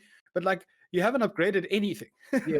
No, You know, All you've done is just given it more boost. yeah, you know what you did, eh? You know what you did? You took a normal skinny Afrikaner and you gave him too much brandy. So now he thinks he's big, They but give he's him the karate same master. size. So he's gonna walk up to that big ass bouncer and he's gonna be like, "Let's do this," and then he's gonna see these ass. So Yeah. like that's quite literally what the GTI boys. And you know, it really irritated me when I was still into racing. We used to go down to the track, and then you get the GTI boys, and you get these two dudes, and they pull up with two Golf 6s, and they both have the same software, and they're both DSG, and they don't want to drag race. I'm like, you guys are literally aiming your steering forward, pushing a pedal, your gears are changing for you, and you've got the same software tune. Yeah, that's And nothing. then they end up running the same time. I'm like, that's not a race. Like, what? Like a race is when you tune your car and you upgrade your car, and then you shift the gears. And like, don't get me wrong, I love DSG because I'm older now, and I think that gear changing is dumb. But like, I thought back then it was so silly that everyone would have the same car, the same software tune. And there's these brands that come out, like you get the API tuning and you get the stealth tuning, and some of the brands would very irresponsibly tune your car more because they wanted to get more performance, Mm. and they would drastically shorten the lifespan of the vehicle by overboosting a car. Yes. And you can't just crank up the boost and think it's going to be okay. There's a reason why they turned it down. Yes. Like, you can turn it a little up. You can't turn it up by. You can't make a 0.5 bar boost go to 1.5. That's ridiculous. And they would do that. It's the same as computer parts. You can't take your CPU and say like, well, I've got a 3.2 gigahertz computer, but I want a 4.5. It's like, yeah, that's not going to work. You can, in theory, with liquid cooling, but like, Yeah. it's not feasible in a long-term use. No, it's not. But you take the same 3.2 and you crank it up to 3.4, and it will run fine forever. Yeah, 100%. So be moderate, yeah. But sorry, I'm getting really off topic, dudes. I can talk for fucking hours. These games, like Call of Duty in particular, is the reason why I didn't like it. Somebody bought me the full version of the game, and I remember I installed it, and when I installed it, I still had the 8 meg line. Yes. And and fucking hell, it took me 2 days, and then this game's installed, and then I played once with the guy that bought me the game, and then the next time I played, it's like a 60 gig update is now available. Yeah, And I'm dude. like, this push. Yeah. I'm going to show my age now. When I played Diablo 1. Okay, I'm a big Diablo fan. When I played Diablo 1, it came on in a normal CD, not a DVD. And it played by 800 by 600 DPI. That's what it played. Okay, and systematically over the years, CDs changed to DVDs, and it was a 4 gig DVD, and that's it. And when updates came, it was 100 meg updates, and that was it. And it only came once a year. So that's the type of updates I was thinking about. Not when you buy the game, you buy it on 4 DVDs, okay, Yeah. double-sided DVDs. Like and Division. the update is three times- the update is 3 times bigger than the game. You're going, what is happening? Why are you releasing a game that's broken? Why must I download the entire game again on a 2 meg line? It's not You going to are happen. certainly giving your age away with an 800 by 600 resolution. I was actually going to say, look on the bright side, at least you wouldn't have to download like Call of Duty World at War, because then you could just be in World War yourself because you were there. At World War. I'm joking. That's a great game. It's a great game. But one of my pet peeves, dudes, jokes aside, is the fact that when I was growing up and you buy your game on DVD, or your CD, and it was done. And when something was wrong in the game, it wouldn't be considered a glitch. It would be considered an Easter egg. Yes. Now, they release games when they are not ready. They're fucking greedy. They release this game at 60% done, and then they 100%. just patch the cuck out of it. They Yes. patch it so Yeah. much that they're still patching it when the next game releases. No, Yeah. 100%. And you know what? And it's worse with the AAA titles. It's fucking Dude, I worse, and I agree can't with you. stand it. And Call of Duty is one of those bigger ones out there. When Battlefield came, I also love Battlefield. God, And Battlefield 4, dude. They had a dark Battlefield start. and 5 and 1, but every single time Battlefield came up with a new season or a new map, it was a 7 gig update, and it's like, okay, I can understand that. When you play the map, it's giant, It's massive. enormous. You're just I like, come on, understand, but Call of Duty, correct. 60 gigs. 100%. Yeah, no, Call of Duty does like a 200 meg patch every day. Every day is 200 megs. Yeah, it's crazy. How do you, like, why are you releasing a patch every single day? Why don't you just fix everything that's wrong in the game in one go? But when they do those big updates, I'm sitting there like, still updating, and everyone's like, okay, let's play. Like, guys, I'm still updating. I mean, you can go play. And you know but I what? won't be with you yet. Yeah, but I- you I- sit on a 10 meg line, so we understand your pain. I recently offered on Twitter once the coronavirus calms down, because obviously I'm not using my bandwidth. Obviously, I'm gonna make like because I got like a really really fucking nice garden. Like it's disgusting. Like you go in there, you'll vomit. It's insane. But Jeez. I want to do like a coffee download station vibe for people with slower internet. So like if you are in Like Cape Town, me. In your yeah, area. yeah. If you're in the Cape Town region and you just bring your box or your laptop and you just hook on, have a cup of coffee, sit in the Chill, have garden, a smoke. have a smoke and a chat, and then it'll download in no time. You can, because the thing is, man, I want to help people, and I've been there with a Call of Duty download staring you in the face and an 8 meg line. It's an impossibility. So Yeah, that's like very my useful. Because I try to do that with our neighbors, my estate that I live in, because yeah. I've got a pretty fast internet. So I thought I might as well just, because I did Pretty share with my, fast. yeah, I'm sitting not like his fast. My God, I'm like a snail pace compared to what. But I'm sitting with a pretty fast internet connection, and Mhm. it's pretty decent. And I thought maybe I can share it with my neighbor, which I did, and I don't mind doing it. If you're stuck, download whatever you want to do. And then I found out if you are sharing your internet connection, you are being they register you as a provider. And then they can hit you from the side because you're providing internet for somebody illegally. You don't have a license for it. Oh, that's honestly, that's so petty. I doubt they'll ever catch you. I agree with you. They're right there, but rather be safe than sorry than just do it on the download. I was gonna say, because it's not like you're sharing with your neighbor. You're inviting friends. Well, the you- thing people is, over. I am actually sharing with my neighbor weirdly, and I know that in terms of ICASA law, you can't send a Wi-Fi signal over a national road or Yes. public road. So Yes. once, like, I can share to my neighbor on the left, but if I share to my neighbor, which is the old lady, Yes. I'm actually doing something technically illegal. I Yes. just don't think that I'm going to get jumped for something that petty. But with regards And to the no people one's gonna coming, know. no one's going to know exactly, other than the gigantic, enormous dish on my house aiming at her house. But but like when people come to me, that's definitely no infringement. If I like, you bring your laptop or your box, Yes. you jack it in. That's just a mate, downloading. Coffee. Yeah, that type of thing. And As I mean, long with a gigabit line, you can pretty much update your entire Steam, your Origin, your Xbox, everything in an hour. Yes, Yeah. 9%. Not even an hour, dude. The gig line. I Like do few minutes. that type of update in a couple of minutes anyway, and I've got a 200. Okay, yeah. So there you go. So it's something that I'm hoping will work, and obviously, provided that I know you or someone that I know you knows you. Yes.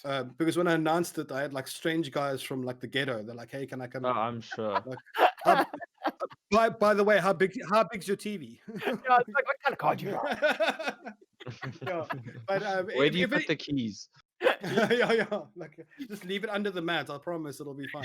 Yeah, The idea is, because I said about my garden, I intend to not have them in my home. yes. I'm very private like that. So like, you can come chill on the outside. I've got an outside PowerPoint. I'll hook up a screen, whatever you need. Yes. But like, I don't want people to like come and sit in my home. House. That's my shit right there. You can come out the garden gate. Yeah, there we go. I've got a side gate and a very, very big dog. I'm good. Pick the doorbell and you go, what's the password? Yeah, it's I like helping folks. It's like me and my wife do tons of charity work as well. And obviously, I'm not like a social media warrior, so I never document it. I never update. I hate it when you see these people like taking photos of themselves giving food to poor people. I'm like, God, what Oh, the fuck are you doing? making videos. Yeah, people don't want you taking photos of them at their lowest point in their life. Exactly, and they do it all the time, dude. Like me and my wife and my kid, what we do on every Christmas day is when we do our big routes, we make prepackaged food. And because I realized when I had a very very like shallow artificial life, that we would like just do materialistic things. Everyone gets expensive gifts, and you sit there and you have way too much food, and Yes. you've got tons of leftovers, and everyone just bloms on the couch, fat, full, and happy, watching TV. And it was cuck, man, because like, especially on Christmas Day, nobody's driving around, so the homeless people don't even get too big from cars. So then one day I said, like let's just go, like, and we drove around, and then you see how the streets look during Christmas Day, bro. That's a different ball game, because they're all out in full force because nobody's giving them, so they're looking for food. Yes. And we handed out to so many people over the years now, and like we don't take photos, obviously, because they're at the lowest. The Yeah. last thing they want, like you said, dude, they don't They- want to be photographed. They just want something nice to eat. Yes. And like we would, when we got our final meal, we would obviously take a meal for ourselves, because we don't cook Christmas up anymore. Yeah. And then we'd sit and we'd have a sandwich, and we'd sit with a couple of them and just like talk, and you hear their fucking stories, dude. It breaks your heart. You turn on your tap to wash your face in the morning, and you think to yourself, "Oh fuck, this day's gonna be cock." You've got running water to wash your face, my bro. My You water's woke you woke up and your blanket wasn't wet. You know, you like you see some of the cuck that these people go through, and it kills you inside. Like, Mhm. I hate it so fucking much. And then you still go to the shops and they are there smiling at you, all dressed in their nines and acting like they're prim and proper. But then Yeah. you know that you're not going to go home to the same place. You know, we have. I'm not going to get started on government because I will go for fucking hours. But you know, we have governments that have multiple luxury German cars and mansions and in trouble of corruption, and their people are starving. You Yes. know, their middle class is starving now. Like the middle class is starting to become the poor class. The poor class is becoming homeless. Like shit's getting bad, and you still have people that are fat as fuck and they can barely fit through a door, and they've got Mercedes lined in their driveway. And like you can't drive 6 cars at once, sir. Fuck. You know, but you've got 6 cars and you've got 4 houses. You can't live in 4 houses, sir. But like Yes. it just really irritates me how like I've shifted my mind in terms of not being excessive and just bare necessities. And Yes. it's woken up a lot in my life, Mm. just living more simple, more frugally, and I get to at least help and see people. But like, it's never enough. I can feed 50 people, and there's 1,000 more waiting. Yeah. You know, but you can make a difference to 1 or 2 that day. You know, Yeah. or 5 or 10 or 20. Look, I Which always is believed if great. you can make a difference in one person's life, you're making a difference in Absolutely. In their like world, yeah. you're making a difference in their world, not Mm. just For like you, it might be something small, but for them, it's like, you know, it's it massive. changed Yeah, their life. that's exactly what I'm trying to say. Absolutely. There Sorry, was a I lost. story. No, you said it perfectly. There was a story about a little girl who there was red tide on the beach, and they washed out thousands of starfish on the beach. And the little girl was throwing them back one by one, and thousands on the literal on the beach. And like some dude went to her and he said, like, what's the story? Like, there's thousands of them. You're not gonna make a difference. And it's like, yo, but to that one, I made a difference. Yes. Like that one is not dead. That one is now in the waters. So like, you know, you cannot end homelessness. I don't think anyone can.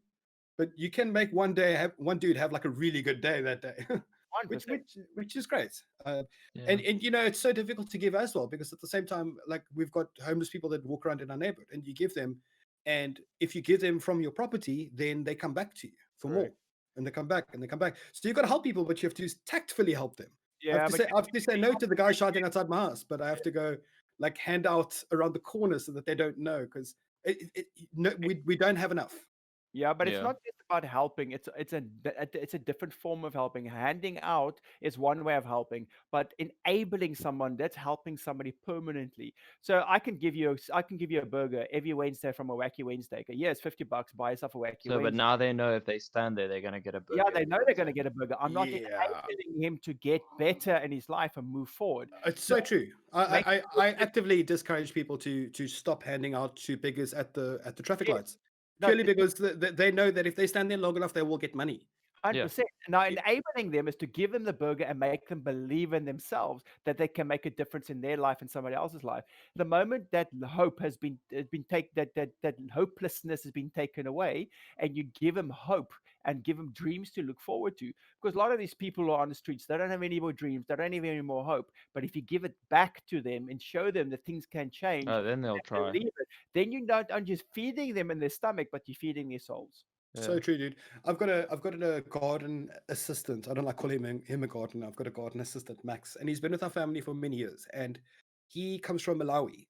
Yes, And Jeez, that's yeah, far. yeah, he lives and works in South Africa illegally. He doesn't have permits, so that's why he does like garden jobs and stuff. Yeah. And like people that are my neighbors like use him as well, and they pay him like 100 rand a day.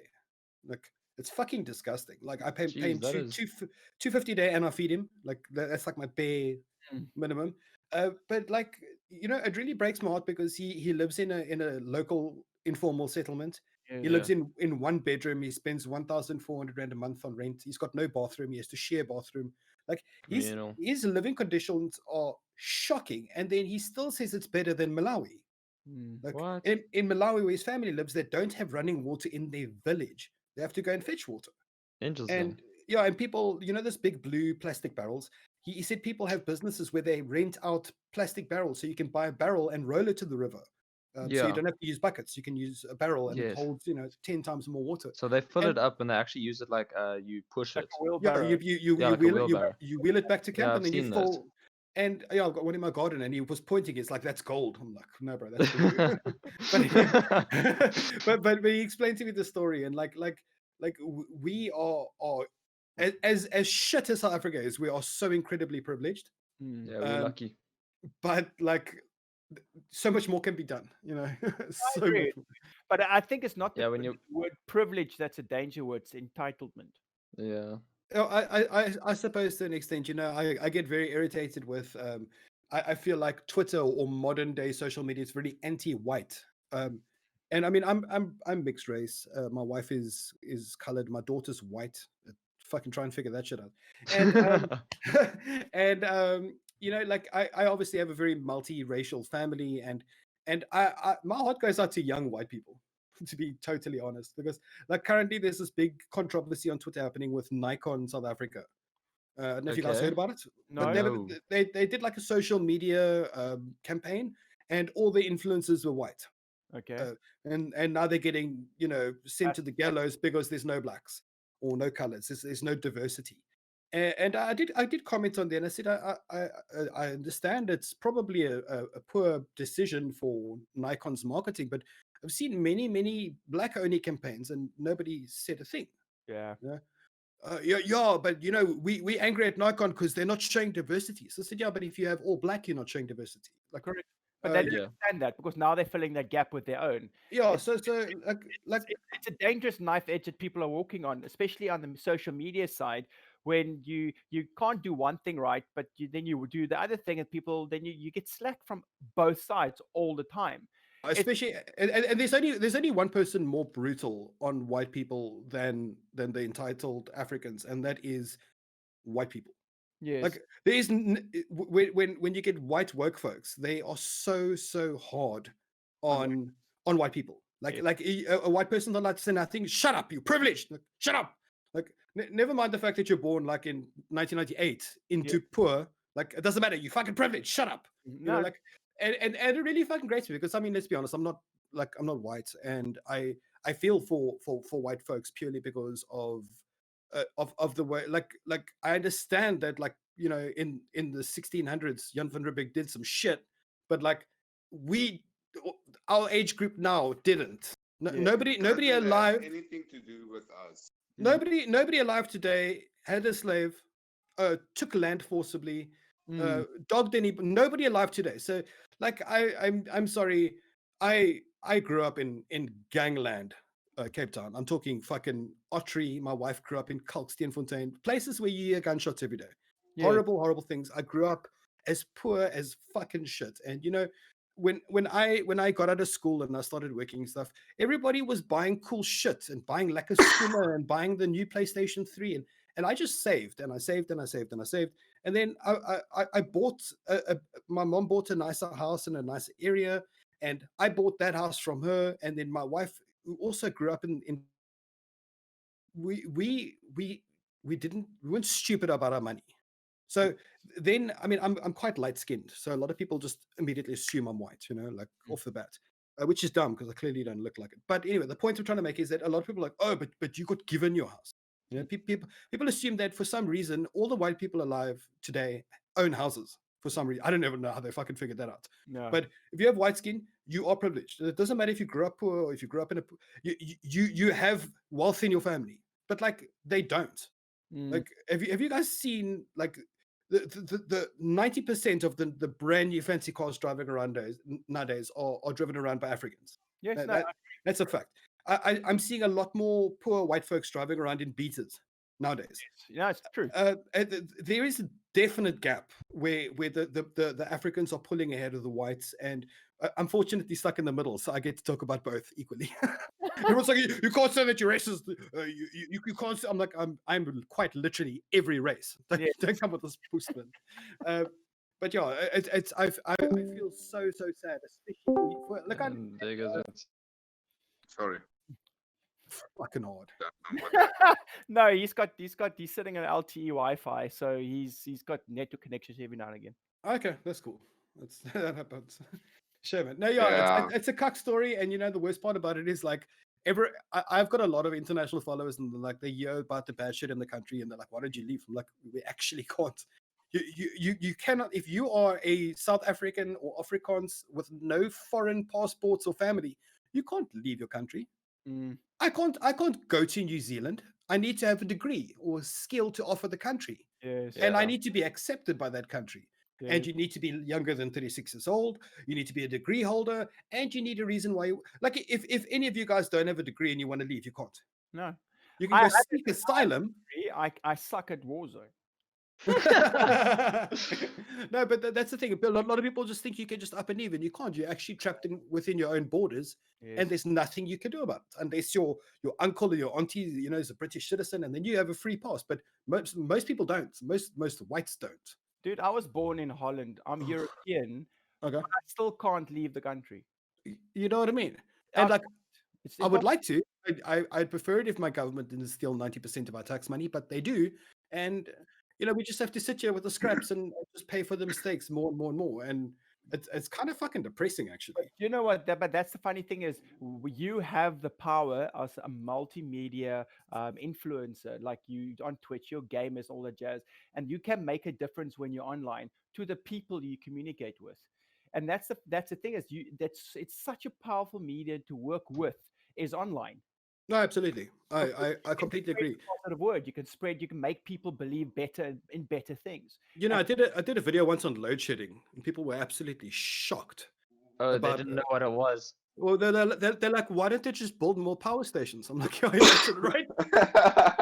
Imagine. Yeah, right. So I said, okay, here's $1 billion, but also they're going to steal 990 of it. Go, build your station, go.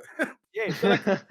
But gotta- but then you put them Yeah, in. like I saw this one thing where they were given like something ridiculous, like 20 million to build a bridge, and you see this bridge, it's like this little dingy thing that's like about the size of a table. Where'd the rest go? They only used like probably $5,000 on it. Yeah, and then they're like, hey, but then make them go to jail. I'm like, yeah. Go to jail. Yeah, we don't have jail. Well, you do have jail, but that's if you make a small violation and you're not in the government. Then you're going to It's jail. like Monopoly. You just pay 200 and you come out again. There we go, easy, in and out, bro. So like a lot of people are This quite got it shocked. on point. And then I spoke also. Wait, what was the other thing I spoke about? Well, the load shedding thing, that was quite shocking. And then also I had an American follower. He's very like pro Donald Trump, Oh god. and he's like, "Yeah, I heard in South Africa they're killing the farmers." And then all my No. followers are like, "That's fake." I'm like, actually, No, it's not. kind fake. of not. Like the farmers are actually dying. No, it's not. Trump made it up. So I said, "No, it's actually true." Oh, what do you know? I'm like, it's in my country. Well, you can talk to me. I'm here by all the farms, so No, dude, I'll tell him. I've proven to so many anti-Trumpers, because apparently if you agree with anything Donald Trump says, you are pro-Trump, and so a lot of them, whatever he says, they take as fake. I know about a year and a half ago, Trump highlighted the issues of South African farmers, and he asked Mike Pence to look into it and that type of thing, and a lot of people thought that it was fake news, and I said, "Oh, well, actually, it's not." And don't think of the farmers as getting massacred, but understand that if you have 9% of your population is white, Mm. and of that 9% white, 3% is Afrikaans, and of that 3% Afrikaans, you're getting 50,000 murders a year, for example. That's a fucking problem. Yes. 50,000 murders for an 85% black country is not a lot in comparison if you're looking at ratios. Yeah. But if you're looking at 50,000 white farmers of a 3% demographic, it's like it's a lot of fucking deaths, bro. That is visibly targeted, and it's not residential Afrikaners, it's farm Afrikaners. Yeah, This but is- they bring up the same argument every single time and go, yeah, but you guys don't say anything when so many people of ours get killed in the squatter camps. Like, yeah, but it's you guys killing each other on the squatter camp. You don't make a plan to get a posse and go to a farm, murder, rape, and whatever to the white farmers and leave and don't take anything. And after my dad passed, my mother got a boyfriend, Peter, and unfortunately his daughter was a farm victim, Oh shit. and they shot the husband in his head, clean shot, and they did some horrific things to the missus, to Yeah. my mother's boyfriend's daughter, Yeah. for many hours. and they boiled the 5-year-old boy in the bath with bath water. Yeah. And it was not an attack. It was not a robbery. This was torture. This Sure. was a Yeah. extermination. They're if you not will. there to rob you anymore. No, They're look, there to when kill they're the done, farmers, and when they're that's done and all. they had their fun, they took the guns, they took the cars, whatever. But that was not the goal. The goal was to hurt. And from what it looked like, from the way the husband died, obviously he's the man of the house. He probably picked up his rifle and got taken out first, Yep. and then they spent Time. multiple hours hurting and taking out the youngsters. And to make matters worse, when they caught the people that did it, they were very, very beautiful people. They loved to give back to the community. And the person that was responsible for killing the 5-year-old was a 14-year-old who used to play PlayStation with the 5-year-old, and his mother was the house's domestic. Yeah. So she used to clean the house. The son used to come over and play games, and he was part of the crew that came and tortured this 5-year-old to death and completely violated the body of the mother, and it was horrific. I mean, my mother saw photographs of the crime scene. Obviously, the boyfriend didn't want to look at it, as you can imagine. Yes. And she that shit changed her, bro. That was an extermination. It was brutal. Yeah. And I don't hear about white folks going into an area of African descent and torturing somebody. Like it's very easy to point fingers and say, yeah, this and that and that. But at the end of the day, I've been attacked. I was in an informal settlement and I got attacked. Me and my friend Rian Afrikaner, and Okay. we were jumped by like 50 people, and like we got fucked up with bricks. There, we got caught in a roadblock. They were burning tires, and we got those people. They were. It's a different kind Yeah. of hatred and violence. It's not a I want to grab your laptop back. They want to hurt. Yes. It's a revenge killing. We were in his Ford Focus, and they attacked us with bricks. About 50 people, and every panel on his car was dinged. Every window was broken. I was covered in blood. He was covered in blood. We were full of marks because they threw like it was a biblical stoning. Yes. And I was fucked up. He was fucked up. He drove over two of them, like he ripped off one of his wheels on his car to get away. But we got away. We lived. But it wasn't an attack. I've seen attacks. I've seen smash and grabs. I've seen hijacking. It was they wanted to hurt. Yes. And to ignore that and say that there is no form of issues in this country regarding attack on white folks is I'm sorry, but that's a lie. Yeah, no, dude, I have to agree with you. I've seen the worst of humanity and the human race, and my dad's a director and producer, makes documentaries, and I traveled with nice. him on most of Africa and war torn countries like Rwanda. I've been Ooh, there fuck. before and after the genocide started.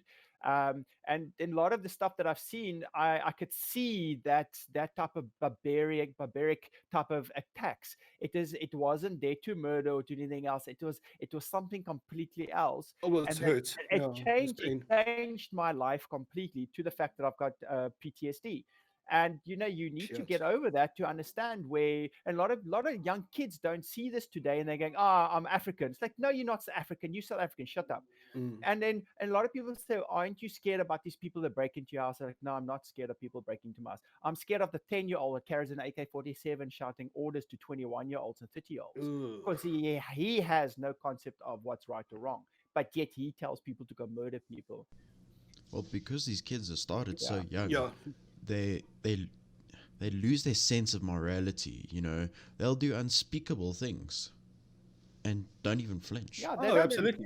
They Yeah, don't they're on understand children. that this is, so that scares me, because now your life is over in so many ways. It's not just I'm going to get shot. You don't know what's going to happen to you, and you're going to be alive while it's happening to you.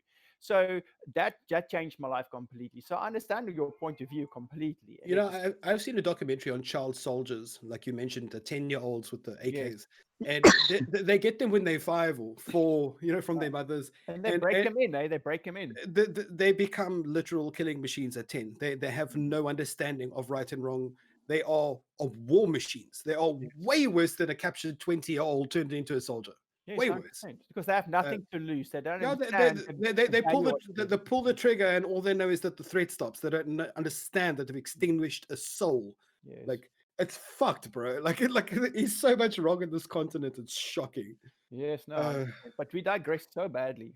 That's fine. Digress. No, this is good. I What prefer were you to. guys talking about before I joined? Computers. Yeah, a lot of computers and shit. So Flack, I saw on your Twitter that that explosion in Lebanon. Yes. What the fuck, bro? Yeah, yo, that's insane. Guys, I'll put it up on screen. So apparently, what is the fucking area now?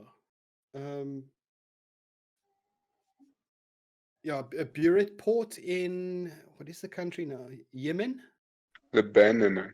I think it was in Yemen. Huge explosion. Apparently, a fireworks factory went off. But the problem is that that explosion does not look like a firework. No, it doesn't, because It I'm looks watching like the a- video now. It looks like a warhead. I'm sorry. That force is not coming from raw gunpowder. No, thank you. Yeah, no, I definitely agree with you. No, that I've never seen a cloud of that much force in my life. I mean, if you want to share the link so that everybody else in the chat can see the video, maybe you can. There's a similar attacks. I mean, similar bomb that went off in China. People were in a flat, and a fireworks factory in China exploded as well, and houses 5Ks down the line got ripped apart. Apparently, this explosion that I shared on Twitter now, at 10 kilometers away, windows were shattered, balconies were ripped off. 10 Ks. That's a massive. That's just not any firework explosion. No, that was What that were was, they making? Nuclear bombs or nuclear fireworks? yeah, nuclear fireworks. It's It's a new thing. yeah, share the link and then you can open up the Twitter and check. But I'm gonna actually watch it now again. It was fucking disgusting, dude. That level of force. Like it looks like a big explosion, but then when it actually tears apart, that's when it's like, whoa. It actually reminds me of a Call of Duty cutscene, to be honest. Outside and attempting to disarm. I repeat, we have a confirmed Everyone, hang on! Like one of those whoa moments. It's insane. Are you guys watching this shit? Yes. Oh my god.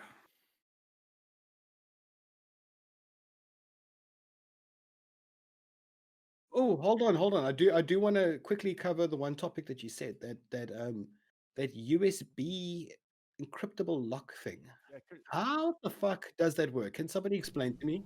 Well, Well, basically, it uses a hardware encryption as opposed to a software encryption. So, software encryption you can override with a computer generally. I mean, there's lots of backdoors and ways through. Whereas the hardware encryption you can't override with software because it is actually physically encrypted. But I understand that, but my thing is, how does a typed in code allow a driver to be accessed or not? Is that like when you plug in your phone, and if you don't unlock your phone, you can't access the files on your phone? Pretty much the same concept. Except in a physical form on the actual device itself. Encryption's on the flash drive. Everything is, it's got a board, it's got everything else, it's on board. So what happens is when you plug it in, it gives power to the flash drive. Oh, that's what I was thinking. Yeah, so it gives power to the flash drive, and The then you have motherboard. to, then you have to put in the code that you want to do. And it's now you remember back in the day, flash drives needed batteries to keep memory. But I didn't know that. Yeah, flash drives back in the day, older flash drives like memory cards and stuff, needed constant power to sustain the memory that it's got. But these Like in the 1800s. yeah, Ah. like, then they actually needed power, but now you don't need that anymore. You don't need battery to sustain memory on a flash drive. So that the board sustains, it's got everything built into it. Now, so when you plug it in, it powers it up, and then of course everything's encrypted on that drive itself. You need to put in the code on it, and then it immediately releases, open up like a little safe, and you can do whatever you want. Like I said to Sam earlier on, my ex-girlfriend at the time bought me a flash drive which was encrypted. You plug it in and you swipe your thumb across it, and then it deactivates. And then you can use what you want, and then that's pretty cool, eh?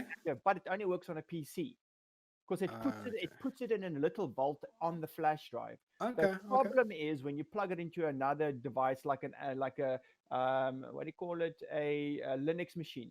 You Yeah, plug or like an Apple or something. Yeah. you see the file on the disk, you take it, you trash it. Now you lost everything, and now you can grab the file. Now you can grab the flash drive.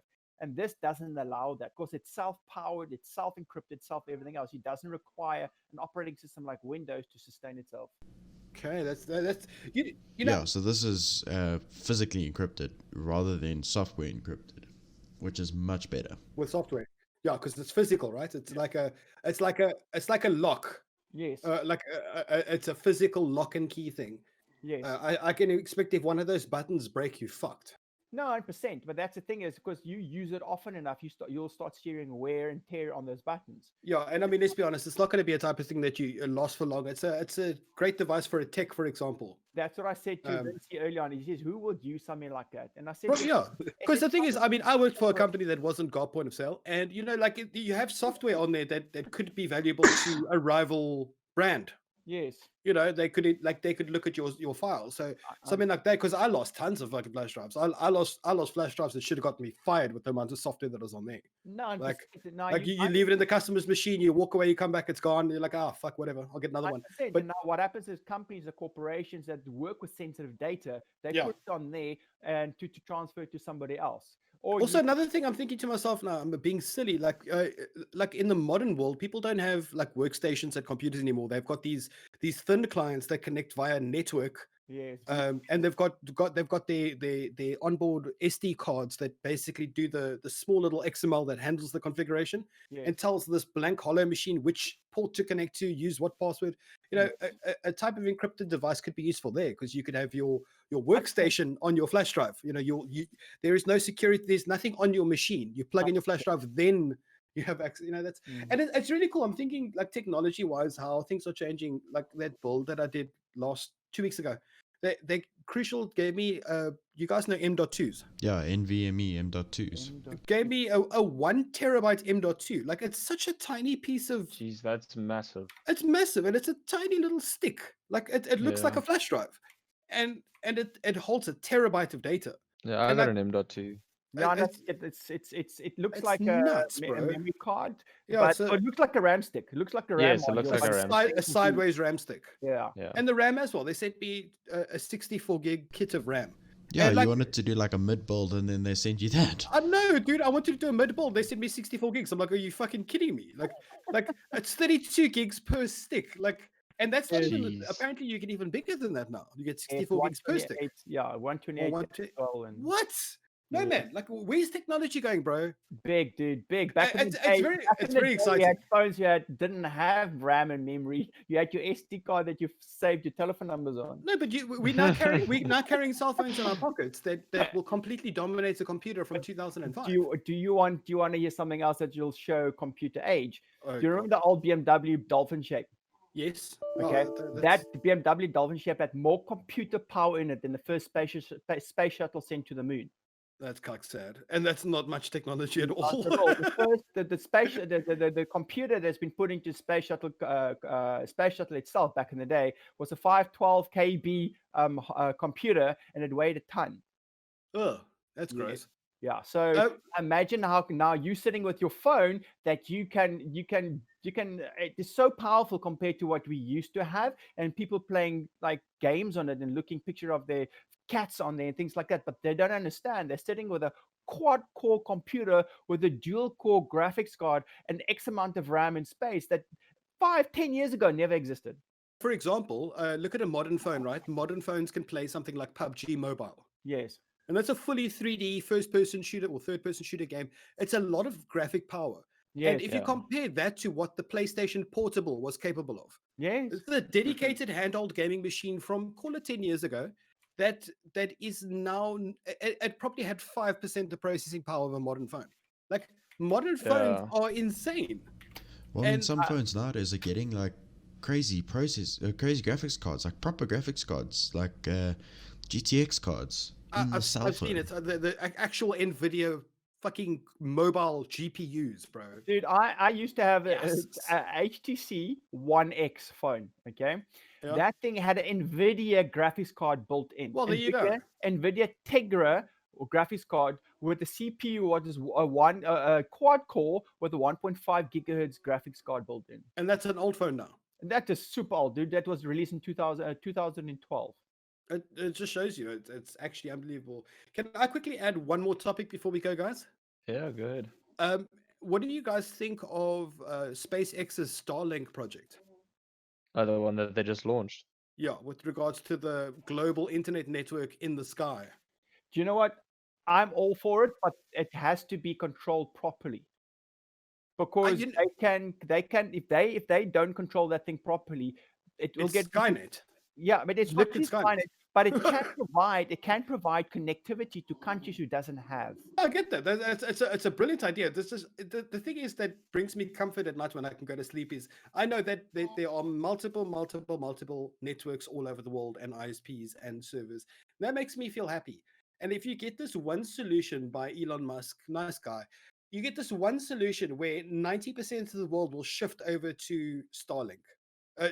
I mean, me with a gigabit line would probably do the same as well, just because I'm unnecessary. But like, I don't like the idea of it's like Google. I don't like the fact that everybody uses Google. That's the same as Starlink. And Can you everyone's imagine- connected by Google. Yeah, can you imagine everybody in the world using one ISP? Like that's fucking wow. dangerous, dude. Yeah, but You- the American government tried to take down Google because they said that Google's got way too much power. And but the wrong- and here but the wrong- they subsidizing Elon Musk to make one world ISP. Yeah, but they said that it was the wrong No. people. The reason why it didn't work was the wrong people arguing that they had had too much power. It's coming from the one left side saying the other left side had too much power, and so it didn't work. You know, the thing is, I know humans. Humans cannot control power. No, It doesn't matter who you give all that power to. It's never particularly safe in the hands of one person. but they do say absolute power corrupts absolutely. And you know, the funny thing is, you obviously guys know that fiber runs at the speed of light, obviously, because it transfers light, right? That's how the internet Yes. works. So if I am trying to ping a European server, I will get, say, 150 milliseconds ping because that's how fast light travels down a tube. Yeah. So apparently Starlink. What? Jeez. Sorry, Yes. I'm looking at that explosion video now. It's pretty insane. I only just saw that now. It's quite staggering. That's insane. I know it's some next level shit. Scroll down. There's a whole bunch of like different angles. So light travels at a certain speed down a tube or down a fiber cable per milliseconds or whatever. So 150 is the fastest we can send light to Europe and back. 150. Now apparently with Starlink, because it's using lasers, and obviously laser also travels at the speed of light, but because we shoot the laser up out of our atmosphere, and then it shoots it from one satellite to another satellite and then down again. Apparently, you can get an even faster ping because light travels faster in a vacuum. Okay. So they shoot the light out of our atmosphere and then it travels to the next station in a non-vacuum Yes. and then shoots down again. So you can actually get pings of 20 milliseconds to Europe. Like, what? Like, dude, like my brain explodes, eh? Well, apparently it's going to be a gigabit download speed, Yes, I've heard. and it's, as you said, like 20 milliseconds, like basically between 20 and 25 millisecond anywhere on the globe. On the globe, yes. That's the insane thing, and that's purely for shooting a laser beam through non-oxygen, aka the vacuum of space. Like the way, and you think to yourself, I mean, let's be honest, Earth is big, and the atmosphere is big, and then the space outside the vacuum is even bigger. Can you imagine one of those lasers being a 1,000th of a millimeter off? It won't reach its destination target because it's not a spread laser beam. It is a point-to-point laser beam. Yes. So these things have to be so and this is a rotating shield that circles the globe. It doesn't stay in place. It rotates. Like the amount of precision to get this project to work is absolutely staggering. Thinking about where we are now and thinking to ourselves, we invented the fax machine in like the fucking 80s. Like that was 20 years ago, and now we're shooting laser beams through space and trying to board Mars. Like what the fuck, my bro? Oh, it's exciting. The level at which technology is growing. I wish that I was born today, so that I could see where we're actually gonna go. Because like all the cool shit's gonna happen when we're old, dudes. Yeah. All the real cool shit. They land on Mars when we're 80. They're gonna like fucking like they're gonna invent lightsabers. Like we're gonna miss all the cool shit, and it sucks. It's the point. It's actually sad. You know what's scary though? What's scary? When people don't have internet, they freak out. Now on, New Year's Day, right, at midnight, Yeah, WhatsApp goes down to reboot their servers. I didn't know that. Now, when this happens, like I you can't send messages know or that. anything, and people freak Yeah, out. it actually pauses for a while, and then only after time it will actually release it. Now, imagine if like a meteor goes through and it takes down some of Skylink. What then? So apparently, each Starlink standalone station is relaying the same information in 4 different directions to 4 other satellites. Hold Uh, up, sorry to interrupt you, Mr. Flak. Yes. I got one of my mates. He says he knows you. Oh, So he right. says, tell Mr. Flak that I hope he took good care of my L9 and M2 in Rust when I gave them to him at Bandit Camp. fuck, I know him. You do? I do know him. Yes, that was like what 2 months ago. Ask him if it was 2 months ago, Was it 2 months ago? or maybe a month. Ah, he's just typing. But yeah, so apparently the Starlink satellites like bounce. Yeah, 6 multiple- weeks ago. Yeah, there we go. Yeah, I remember. Yeah, Him. Hello, sweet. dude. Yeah, so they bounce the same information multiple ways. So even if a couple of the satellites get taken down, apparently you can't drop the network. It'll just slow the speeds. I've done extensive research, and obviously you would require a connection on your roof, like an upward facing satellite. And you'd need your router, and apparently the startup costs would be about $100, which would be about 1,000 rand. So it's like getting a router, and then you get a subscription. It's going to be a very easy. They're trying to do the most easiest technology in the world, and I feel like the whole world is moving towards subscription based everything. Have you ever Yeah, stood in no, front definitely. of a satellite dish? Say the Have you satellite ever- dish thing? Yeah, it's a communication satellite dish. Have I ever used one? And have you ever stood in front of one? Yeah. Yeah. Now okay, here we go. Back in the day, the first Telsat satellite telephone Yeah. came in a suitcase, like a briefcase. Okay. Oh yeah. The Jesus, fuck, dude, how old are you? the briefcase itself, Back in my day. the lid itself, the lid was a satellite dish for the Telsat. Okay. Yeah. And now you had to open it up halfway and then point it to the direction of the satellite where it's going to go. And you can see the satellite links going. But on the lid, it said, do not stand in front of the dish because you can smell the radiation coming from the Telsat, from the dish itself. Fuck, man. Yeah. Now that's how potent these things were. And it cost for us to make a 3-minute phone call 1,500 rand. Why would you do that? That's the thing is, that's because we were stuck in Africa. That's the only thing that could save our ass. Now, but the point I'm trying to get at, now you actually have a satellite this big pointing into space, sending that much amount of information. I promise you one day you're going to sit there playing Call of Duty 1,000,006 and suddenly this bird lands on your desk all cooked already.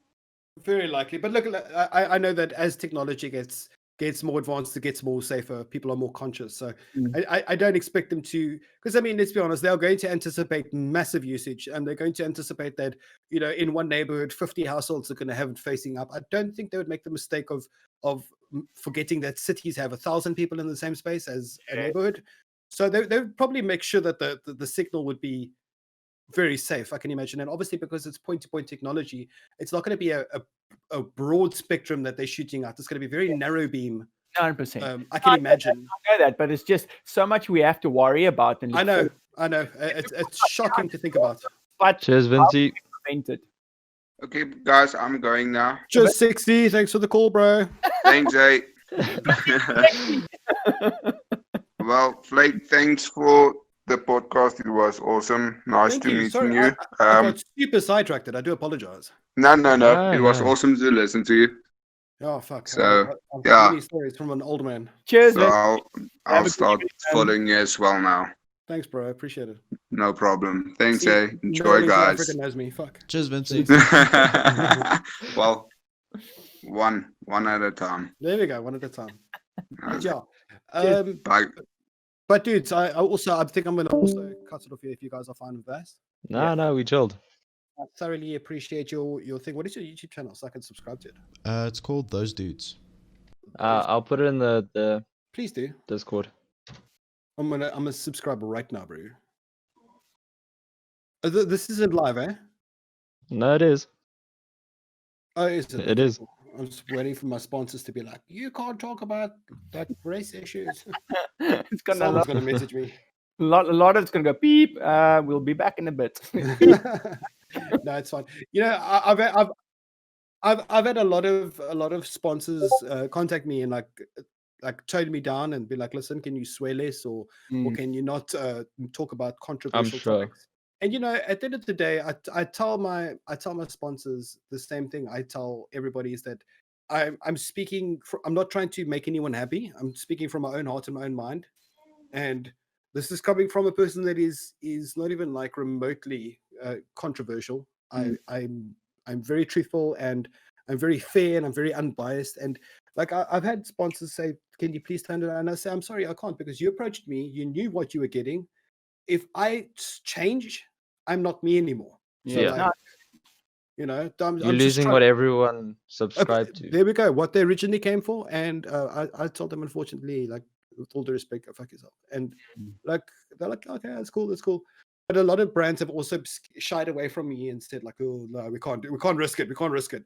No, 'Cause you know, with modern day cancel culture, everyone's so fucking scared of everything nowadays. yeah, you have to. So good job, it's guys. Anyway, guys, I did subscribe. I hope to keep following you guys and watch your shit.